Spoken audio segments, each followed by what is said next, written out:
para conversar sobre a Lei Magnitsky, eu gostaria de convidar aqui no UOL News, né? A Elaine Silva, doutora em Direito Internacional, professora da PUC São Paulo, minha colega na PUC São Paulo. Elaine, obrigado pela presença aqui no UOL News. E eu queria que você começasse fazendo essa análise com relação ao impacto da Lei Magnitsky, a adoção da Lei Magnitsky contra o ministro Alexandre de Moraes, logo uma lei que foi criada para pressionar e sancionar ditadores, autocratas, torturadores em outros países. Boa tarde. Olá, Sakamoto, é um prazer estar aqui com você, com o Josias, ainda que seja para falar sobre esse assunto e trazer alguma clareza em relação a esse problema que a gente vive. Esse problema não é um problema específico do Alexandre de Moraes, e é muito importante a gente lembrar um pouco, para tentar ter um contexto, qual que é o objetivo original dessa lei e qual é o histórico dos Estados Unidos com relação a essa aplicação. A Lei Magnitsky leva o nome de um russo que acabou morrendo na prisão na Rússia por trazer a público casos de corrupção maciça na Rússia com relação ao investimento privado estrangeiro trazido pelo William Browder, que é um dos nomes hoje muito conhecidos no movimento para a utilização dessa lei. Por que ela é utilizada de uma forma geral? Ela é utilizada como uma tentativa de dar sanção para casos em que há violações maciças de direitos humanos e casos muito graves de corrupção que não foram responsabilizados ou que não encontraram responsabilização nos contextos locais. Mas essa lei é uma lei nacional dos Estados Unidos que encontrou, de certa forma, uma repercussão em alguns países. Leis similares, mas não fazem parte de um sistema global de proteção dos direitos humanos. O próprio país, os Estados Unidos, não são conhecidos como grande protetor dos direitos humanos, não fazem parte de muitos dos tratados que são conhecidos, muito embora muitos deles tenham vindo a partir de sugestões e propostas dos Estados Unidos, e isso começa a gerar uma repercussão sobre duplo grau, sobre dois pesos, duas medidas na hora de adotar medidas ou não.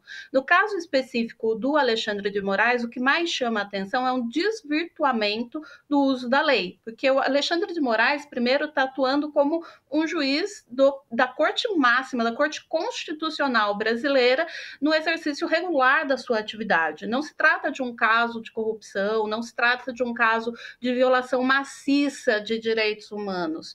Então, a primeira questão que chama a atenção nesse aspecto é esse desvirtuamento em relação ao objetivo original de uma lei que, por si só, já era questionada pela sua unilateralidade na aplicação. Muitas organizações de direitos humanos, quando foi adotada, especialmente a partir dos Estados Unidos, viam um aspecto muito positivo nisso. Mas a aplicação da lei em outros países, ela não foi pacífica, ela não encontrou uma aceitabilidade em outros países quando havia um questionamento do ordenamento do próprio país. Na Suíça mesmo, a gente tem esse ano, agora em fevereiro, que a decisão está passando por trânsito em julgado agora, da Corte Máxima na Suíça sobre o congelamento de bens do Fundo Hermitage, que era um fundo gerido pelo próprio Magnitsky na Rússia, na Suíça, em bancos suíços. E houve uma prevalência da percepção de que deve prevalecer o direito suíço e os fundos devem ser liberados e não uma prevalência da lei dos Estados Unidos. Então, hoje a gente consegue ver que essa medida é uma medida que está sendo aplicada de uma maneira patentemente contrária ao objetivo que foi para o qual foi pensada e uma forma de intervenção nos assuntos internos. Isso não é um problema pessoal do Alexandre de Moraes. Professora, está claro que essa lei Magnitsky, dá ao presidente americano um poder discricionário, né? Ele pode, sem que a pessoa seja condenada e tal, ele pode discricionariamente aplicar a lei contra quem bem entender. E o Trump está utilizando o poder discricionário como um poder arbitrário. Ele claramente, até pela sua exposição, o que se percebe é que ele está utilizando a lei de forma arbitrária, impondo a quem está exercendo o seu papel constitucional no Brasil, o ministro Alexandre de Moraes, que, aliás, tem as suas decisões referendadas, avalizadas pelo colegiado no Supremo, ora pelo plenário cheio, ora pela primeira turma. Então, não é nem decisão individual dele, ou nem todas são monocráticas, há muitas delas avalizadas. O que eu queria lhe perguntar é, diante disso, diante dessa clareza quanto à inaceitável aplicação contra o magistrado brasileiro de uma lei de forma tirânica, de forma absolutista e tal, está se falando agora em questionar nos Estados Unidos essa providência. Não se poderia questionar também internamente, porque o que se alega é que o ministro terá dificuldade de fazer movimentações financeiras, mesmo dentro do Brasil. Não se pode exigir de empresas americanas como bandeiras de cartão de crédito, esse PayPal ou empresas dessa natureza, Meta, Visa, Mastercard, não se pode exigir dessas empresas que aqui dentro cumpram a lei brasileira, a legislação brasileira. Não se pode mover também processos internamente? É uma ótima observação, Josias, porque, na realidade, as organizações financeiras que estão no Brasil, elas estão obrigadas a seguir o direito brasileiro e não ter uma aplicação extraterritorial de um Estado estrangeiro. Então, me parece, se eu fosse advogada hoje, fazendo o processo de recomendação e aconselhamento do governo, eu não recomendaria fazer uma apresentação de uma ação nas cortes dos Estados Unidos, porque é incompatível com o status e a dimensão de um Estado soberano se submeter ou utilizar o judiciário do país estrangeiro para questionar as suas questões. Isso só ocorre quando a gente vai falar de questões privadas.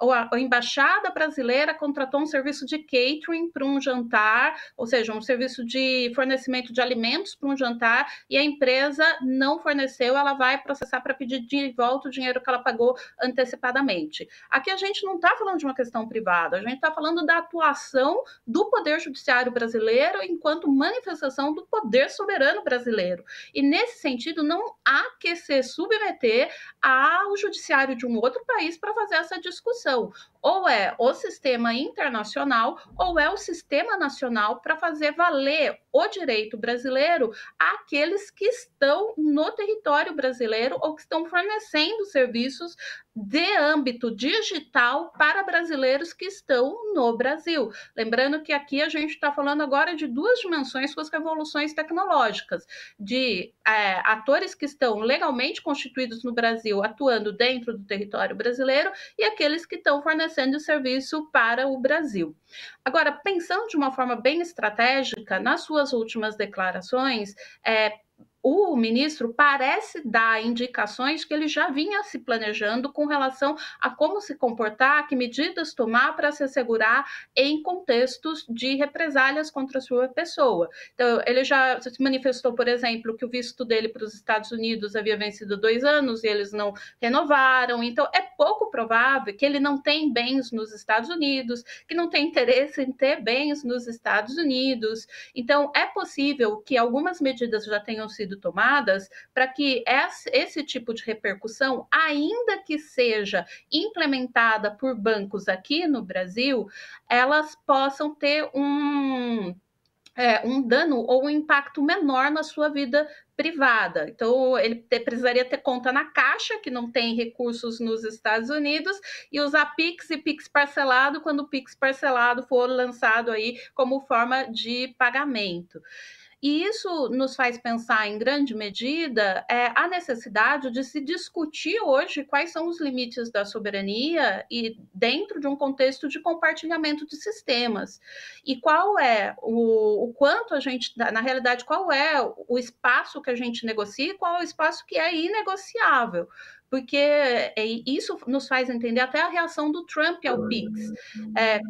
Porque nessa lei você consegue imaginar que uma das penalidades é a exclusão da pessoa ou do banco do sistema SWIFT, que é controlado a partir da tecnologia de sistema que vem dos Estados Unidos. Com a criação de sistemas paralelos, o controle que os Estados Unidos têm sobre esse tipo de sanção diminui. E isso faz com que a gente comece a entender esse conjunto que o Trump está adotando nesses últimos meses a partir de uma nova perspectiva. Essas medidas, o tarifaço, a investigação que coloca em xeque o PIX como um sistema de pagamentos, a medida contra o Moraes, elas precisam ser vistas na sua totalidade e não individualmente. Elas fazem parte de uma ação direta do governo do Trump, do governo dos Estados Unidos, contra medidas que são tomadas de uma forma autônoma pelo Estado brasileiro enquanto Estado soberano.